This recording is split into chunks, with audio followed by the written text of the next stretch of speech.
Students, दो chapters हम already discuss कर चुके हैं सेकेंड ईयर बॉटनी के। अब हम तीसरा चैप्टर डिस्कस करने जा रहे हैं, होम्योस्टेसिस, चैप्टर नंबर 1। होम्योस्टेसिस का पहला एमसीक्यूज आपसे कह रहा है, dash is the regulatory sets of mechanisms which are involve in maintaining the organisms internal environment within the suitable limit.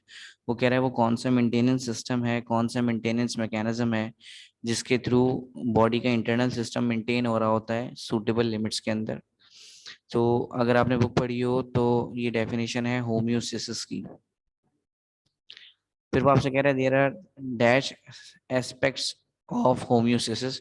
तो होम्योस्टेसिस के तीन एस्पेक्ट्स होते हैं, अगर आपने पढ़ा हो इंटर के अंदर। एक को हम कहते हैं ओस्मो रेगुलेशन, एक को हम कहते हैं थर्मो रेगुलेशन, और एक कहलाती है excretion. The check and balance mechanism, body का चेक एंड बैलेंस सिस्टम जो है वो फीडबैक सिस्टम कहलाता है। वो कह रहा है कि change in any substance of internal environment is detected. हम अगर किसी भी चीज को डिटेक्ट करते हैं तो वो किसके थ्रू करते हैं, वो हम रिसेप्टर के थ्रू करते हैं। रिसेप्टर हमारी बॉडी में किसी भी चेंज को मेजर करता है। इसी तरह से जो इफेक्टर होता है वो इफेक्ट प्रोड्यूस करता है। फॉर एग्जाम्पल, अगर मैंने किसी गर्म चीज को छुआ तो ये जो मैसेज है वो रिसेप्टर रिसीव करेगा, और जो काम होगा वो इफेक्टर करेगा। फॉर एग्जाम्पल, मेरे हाथ ने इस वक्त काम करना है, क्योंकि मैंने हाथ से छुआ है तो मुझे अपना हाथ ही हटाना है, तो हाथ मेरा इस वक्त इफेक्टर कहलाएगा। Dash feedback refers to the opposite effect. अगर आप ओपोजिट इफेक्ट दोगे तो जाहिर है वो क्या कहलाएगा, नेगेटिव फीडबैक सिस्टम। और अगर वो सिमिलर इफेक्ट होगा तो वो क्या कहलाता है, positive feedback system. Dash involving the maintaining a balance between the water and solute content. तो वाटर और सॉल्यूट कंटेंट का बैलेंस करना ऑस्मो रेगुलेशन कहलाता है, जबकि वेस्ट मटेरियल का रिमूवल की मेंटेनेंस एक्सक्रीशन कहलाती है, और टेम्परेचर की मेंटेनेंस जो है वो थर्मो रेगुलेशन कहलाती है। वाटर मूव्स इन और आउट ऑफ द सेल, क्योंकि जब भी वाटर सेल के आर पार मूव करता है तो वो सेल मेम्ब्रेन से पास होके करता है या सेल वॉल से पास होके करता है। सो यहाँ पर सेल वॉल जो या फिर सेल मेम्ब्रेन है वो सेमी परमिएबल मेम्ब्रेन है, और अगर कभी भी केमिकल सेमी परमिएबल मेम्ब्रेन के थ्रू पास होता है तो फिर उस प्रोसेस को हम कहते हैं ओस्मोसिस। आपने पढ़ा भी होगा, the movement of solvent particles from higher concentration to lower concentration by the help of semi permeable membrane. लिखा हुआ है the capacity of the living system, एक बॉडी के अंदर कितनी कैपेसिटी है कि वो पानी को लूज कर सकता है, उसे हम कहते हैं वाटर पोटेंशियल। ठीक है, और अगर यही हम बॉटनी के केस में पढ़ें तो फिर आप इसी वाटर पोटेंशियल को किसका नाम दे देते हैं, आप उसे कह देते हैं सॉल्यूट पोटेंशियल। वो आपसे कह रहा है in case of plant cell the water potential of the cell sap. तो water potential of cell sap क्या कहलाता है, सॉलिड पोटेंशियल। अगर वो यहाँ पर आपसे प्लांट सेल की जगह एनिमल सेल कहता तो फिर आप यहाँ पर लिखते osmotic pressure. When a cell is place in concentrated और हाइपरटोनिक सॉल्यूशन, जब भी हम एक सेल को हाइपरटोनिक सॉल्यूशन के अंदर रखते हैं तो याद रखिएगा हाइपरटोनिक सॉल्यूशन एक ऐसा सॉल्यूशन है जिसके अंदर सॉल्यूट ज़्यादा होता है, वाटर कम होता है। तो आपने सेल को एक ऐसी मीडियम में रखा है जहाँ पानी कम है, तो सेल के अंदर का पानी निकल के सॉल्यूशन में जाना शुरू हो जाएगा, हाइपरटोनिक सॉल्यूशन के अंदर, और सेल एक टाइम पर क्या हो जाएगा, श्रिंक। फिर वो आपसे कह रहा है depending upon the availability of water, water की अवेलेबिलिटी के accordingly flowering plants in their natural habitat they are grouped into dash categories. वो आपसे कह रहा है कि वाटर की बेस पर प्लांट्स की कितनी टाइप्स होती हैं, तो वाटर की बेस पर प्लांट की चार टाइप्स होती हैं, जिसे हम कहते हैं हाइड्रोफाइट्स, मीजोफाइट्स, हेलोफाइट्स और xerophytes. The plant which are found in fresh water, तो बेटा जो फ्रेश वाटर में मिलते हैं उसे हम हाइड्रोफाइट्स कहते हैं। ठीक है, जो डिजर्ट्स में मिलते हैं, ड्राई सॉइल में मिलते हैं, उसे हम जीरोफाइट्स कहते हैं, और जो सॉल्टी एरिया में मिलते हैं उसे हम हेलोफाइट्स कहते हैं। Grass wort and cord grass are the examples of halophytes. So cord glass और ग्लास वॉट जो है वो हेलोफाइट्स की एग्जाम्पल है, सॉल्ट एरिया में मिलते हैं। Dash journey lex cuticle, cuticle का काम ये होता है कि वाटर को प्रिवेंट करना लॉस होने से। क्यूटिकल हेल्प करती है वाटर को रिटेन कर रहने के लिए बॉडी के अंदर। तो अगर हम हाइड्रोफाइट्स की बात करें तो हाइड्रोफाइट्स की तो पूरी बॉडी पानी में ही रहती है। जब इनकी पूरी बॉडी पानी में रहती है तो जाहिर है इन्हें तो पानी की कोई कमी नहीं है, क्योंकि इनके आसपास तो है ही बहुत सारा पानी और पूरी बॉडी कंटिन्यूसली पानी एब्जॉर्प्शन का काम कर रही होती है।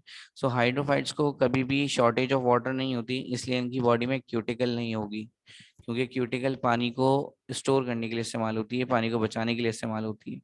सो इन्हें किसी चीज़ की कमी नहीं होती पानी के लिहाज से, तो फिर ये इनके पास क्यूटिकल किसी काम की नहीं। Plants living in a dry place, वो प्लांट्स जो कि ड्राई प्लेसेस में रहते हैं, तो ये आपको मैंने थोड़ी देर पहले बताया, वो प्लांट जो कि ड्राई एरिया में रहते हैं तो उसे हम कहते हैं xerophytes. Land plants produce dash during their life cycle, तो लैंड जमीन पर जो पौधे होते हैं वो या तो सीड्स बना लेते हैं या स्पोर्स बना लेते हैं अपनी लाइफ साइकिल की ड्यूरेशन के अंदर। The number of stomata is reduce, so number of stomata reduce हो जाते हैं। देखें, स्टोमेटा का काम है पानी को बाहर निकालना। स्टोमेटा ऐसी ओपनिंग्स होती हैं लीव्स के ऊपर जो कि पानी को कंटिन्यूसली बाहर निकाल रही होती हैं in the form of vapours. So अगर हम जीरोफाइट्स की बात करें तो जीरोफाइट्स के अंदर तो वाटर ना होने के बराबर है। सो इनके पास गुंजाइश नहीं होती कि ये वाटर को मजीद रिमूव करें, तो स्टोमेटा इनकी बॉडी में क्या हो जाते हैं, रिड्यूस। अच्छा, अगर वो आपसे पेपर में कहता है कि sunken type stomata is present in dash, तो संकिन टाइप स्टोमेटा भी जीरोफाइट्स के अंदर प्रेजेंट होते हैं। और संकिन टाइप स्टोमेटा हमारे पास ऐसे स्टोमेटा होते हैं जो कि परमानेंटली क्लोज हो जाएं, वो स्टोमेटा जो कि परमानेंटली बंद हो जाते हैं उसे हम कहते हैं संकिन टाइप स्टोमेटा। फिर वो आपसे कह रहा है dash has developed horizontal roots, तो हॉरिजॉन्टल रूट्स कौन डेवलप करता है, हॉरिजॉन्टल रूट्स डेवलप करती हैं जीरोफाइट्स, और जिसमें से ये कैक्टस जो है या कैक्टी जो है वो जीरोफाइट्स की एग्जाम्पल है। Dash grows in high rainfall और ह्यूमिड एरियाज, तो ये आपकी एक बुक की लाइन है और इसका आंसर है मीसोफाइट्स। सो मीसोफाइट्स जो हैं वो हाई रेनफॉल और ह्यूमिड एरियाज में रहते हैं। Some plants store water in large parenchymatous cells present in stem and leaves, हमारे पास जो जीरोफाइट्स होते हैं उनकी बॉडी के अंदर बड़े बड़े सेल्स होते हैं, जिन सेल्स को हम पेरेन्काइमोटो सेल्स कहते हैं, और उनका काम ये होता है कि वो वाटर को स्टोर करें। होता ये है कि जीरोफाइट्स जब बारिश होती है तो ज़्यादा क्वांटिटी में पानी को स्टोर कर लेते हैं, और जहाँ वो पानी ज़्यादा है उस एरिया को हम कहते हैं पेरेन्काइमोटो सेल। तो ऐसे प्लांट्स को हम सक्लेंट्स प्लांट्स कहते हैं जो कि जीरोफाइट्स भी कहलाते हैं। फिर वो आपसे कह रहा है in plants the rate of catabolic process is much less, catabolic procedures कम होते हैं प्लांट्स में as compare to animal. Catabolic process का मतलब होता है किसी भी चीज़ का ब्रेकडाउन, तो कैटाबॉलिक एक्टिविटी कम हो रही होती है प्लांट्स के अंदर as compare to animals. Dash the metabolism of carbohydrate in plants, carbohydrate का मेटाबॉलिज्म मतलब कार्बोहाइड्रेट का रिएक्शन।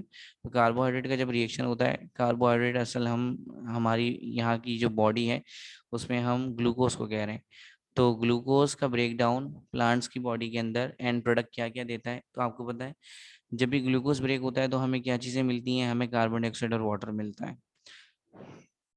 फिर वो कह रहे हैं in day time green plant release, तो दिन के टाइम पे पौधे जो है वो ऑक्सीजन को रिलीज करते हैं और रात के टाइम पे पौधे जो है वो कार्बन डाइऑक्साइड को रिलीज करते हैं। Loss of water by plant in the form of drop, पानी का ड्रॉप्स की सूरत में निकलना गटेशन कहलाता है। और याद रखिएगा गटेशन जो है वो हाइड थॉट से होती है, उन होल्स जहाँ से लिक्विड ड्रॉप्स निकलते हैं उन होल्स को हम हाइड्रोथॉट्स कहते हैं। अगर वो यहाँ पर आपसे कहता है in the form of vapours, तो फिर आप ट्रांसपेरेशन पर टिक करते हैं, और ट्रांसपेरेशन जो है वो स्टोमेटा के थ्रू होती है। लिखा हुआ है transpiration take place through stomata. Dash temperature is more harmful in plants, तो हाई टेम्परेचर ज़्यादा हार्मफुल होता है, क्योंकि लो टेम्परेचर पे तो फ्रीज होता है और वो दोबारा बाद में ठीक हो जाता है, लेकिन हाई टेम्परेचर पे तो प्लांट जल जाता है, सेल्स जलना शुरू हो जाते हैं, उसके बाद वो काम नहीं करते। Enzymes are denatured, low temperature पर इंजाइम सिर्फ इनएक्टिव होते हैं, खराब नहीं होते। तो डीनेचर क्या मतलब होता है, डिस्ट्रॉय होना। सो हाई टेम्परेचर पर इंजाइम्स डिस्ट्रॉय हो जाते हैं, क्यों, क्योंकि इंजाइम्स प्रोटीनियस इन नेचर है और प्रोटीन हाई टेम्परेचर पर हाईली सेंसिटिव होता है। एट 40 डिग्री सेंटीग्रेड और अबव, 40 डिग्री सेंटीग्रेड और उससे ऊपर, most of the plant synthesize dash to protect enzymes and other protein from denaturing. Plant क्या चीज़ प्रोड्यूस करने लग जाता है ताकि वो एंजाइम्स को बचा सके या किसी दूसरी तरह की प्रोटीन्स को बचा सके। सो ये आपने अभी चैप्टर 3 के अंदर भी पढ़ा है, तो प्लांट जो है वो हीट शॉक प्रोटीन्स को बनाने लग जाता है। In dash temperature plant increases the proportion of unsaturated fatty acid, plant क्या करता है जब लो टेम्परेचर होता है तो प्लांट के अंदर जो है वो फ्रीजिंग होना स्टार्ट हो जाती है। इस फ्रीजिंग की वजह से मटेरियल्स एक जगह से दूसरी जगह ट्रांसपोर्ट नहीं हो सकते। जाहिर है जब सेल के अंदर का मटेरियल फ्रीज हो जाएगा तो कोई भी केमिकल आराम से फ्लो नहीं कर पाएगा। आपको खुद पता है कि अगर आप पानी के गिलास में कोई चीज़ छोड़ें तो वो आराम से ट्रैवल कर लेगी, लेकिन अगर उसी पानी के गिलास के अंदर अगर आप बर्फ डाल दें और फिर कोई चीज़ छोड़ें तो वो ट्रैवल नहीं करेगी। इसका मतलब लिक्विड के अंदर केमिकल आराम से मूव कर लेता है as compare to solid. So plant क्या करता है, अनसेचुरेटेड फैटी एसिड का मटेरियल या प्रोपोर्शन बढ़ाने लग जाता है, क्योंकि अनसेचुरेटेड फैटी एसिड जो है वो लिक्विड होते हैं, ठीक है। और जो सैचुरेटेड फैटी एसिड्स होते हैं वो सॉलिड्स होते हैं। तो सैचुरेटेड फैटी एसिड्स को कम करके वो अनसैचुरेटेड फैटी एसिड्स को बढ़ाने बढ़ाने लग जाता है। The low temperature at the level of freezing point, वो लो टेम्परेचर जिस पर फ्रीजिंग पॉइंट आ जाए वो क्या बनाता है, वो बॉडी के अंदर आइस क्रिस्टल्स बनाना शुरू हो जाता है। तो यहाँ पर हमारे होम्योस्टेसिस के एमसीक्यूज एंड हो गए। अगले चैप्टर को हम अगली वीडियो में डिस्कस करते हैं। अल्लाह हाफिज।